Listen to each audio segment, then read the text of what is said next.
This is Father Andrew Ritchie, and you're listening to Catholic Inspiration, a podcast from my website at studyprayserve.com. These homilies, presentations, and retreats form part of my ministry as a Catholic priest for the Diocese of Superior. And now I invite you to open your hearts to some Catholic inspiration.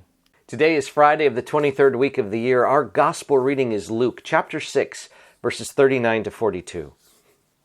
Jesus told his disciples a parable. Can a blind person guide a blind person? Will not both fall into a pit? No disciple is superior to the teacher, but when fully trained, every disciple will be like his teacher. Why do you notice the splinter in your brother's eye, but do not perceive the wooden beam in your own? How can you say to your brother, "Brother, let me remove that splinter in your eye," when you do not even notice the wooden beam in your own eye? You hypocrite! Remove the wooden beam from your eye first, then you will see clearly to remove the splinter in your brother's eye. I love the fact that we're starting this with the notion of blindness.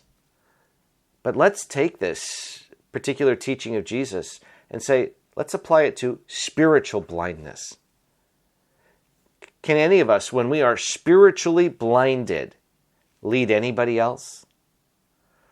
Can any of us, when we're still trying to put our own faith together, announce our superiority over someone else and say, well, I'm just a disciple, but I'm going to be your teacher? And can any of us see clearly the fault of someone else until we recognize our own fault? In all of these cases, we're talking about, are we spiritually aware of our own blindness? Are we attuned to what is lacking in us? Now, how do we find that? Friends, it's simple. It's the virtue of humility. Do we humbly accept and really recognize the fact that I don't have it all together, and that maybe, just maybe, I need to call upon the Lord for a little spiritual vision, recognize that I'm the disciple and Jesus is the master, and humbly begin to acknowledge my own faults before I start confessing somebody else's? That in all of these cases, we're calling to mind that not only do we need the Lord, but our relationship to the Lord. The Lord is the master, we're the disciple. And in recognizing that relationship, we can then cultivate a humble heart that says, all right, Lord, help me to see. Help me to see my own faults. Help me to see my own misunderstandings. Help me not to spin it, not to be defensive about it, not to pretend it's not there, but Lord, help me to humbly acknowledge my own hot messes. Just help me to see clearly into my own heart first, before I suddenly try to go and be the one who's going to help everybody else and lead them into a pit because I'm just as blind as they are.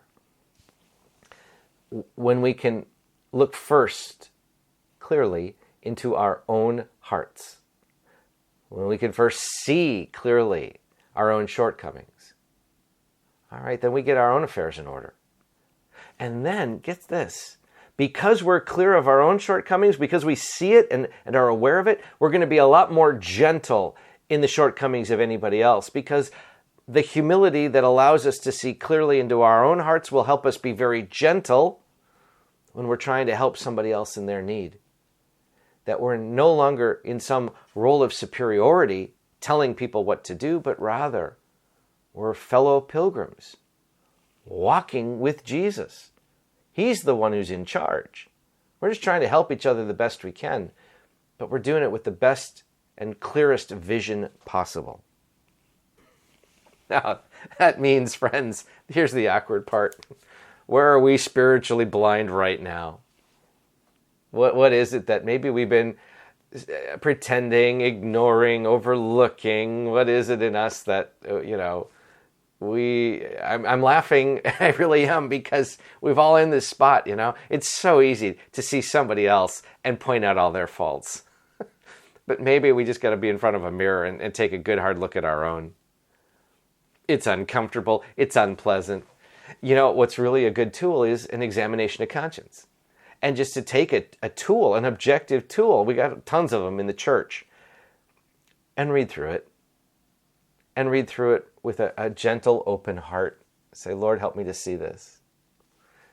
Show me, Lord, what's really going on in me, that I can get down on my knees and ask for help. Ask for help where I need it before I begin to presume that I'm going to help somebody else. That's not an easy task. Friends, it's at times it's brutal. But it's the beginning of cultivating the humility that we need so that we can be God's instrument in the world. That way, when we speak, the awareness that we have in our own hearts shows people that we're sincere, that we're not just trying to tell them what to do. We're really honestly striving to carry out the commands of Jesus. We've all sinned and we're all in need of God's grace. But we can all strive to do our own part to look at how we have a change of heart, how we repent, how we seek to be better as we follow Jesus. When we do that, and we do that first, God will put opportunities in our life to help a fellow traveler on the road. And therefore we can support each other with humble hearts as we carry out the commands of Jesus. God bless you all. This is Father Andrew, and I hope this podcast inspires your faith. Now, if you found it helpful, please share it with a friend. And you can help me by leaving a rating and a review. I keep all my listeners in my daily prayers, and I ask for your prayers in return. God bless you, my friends.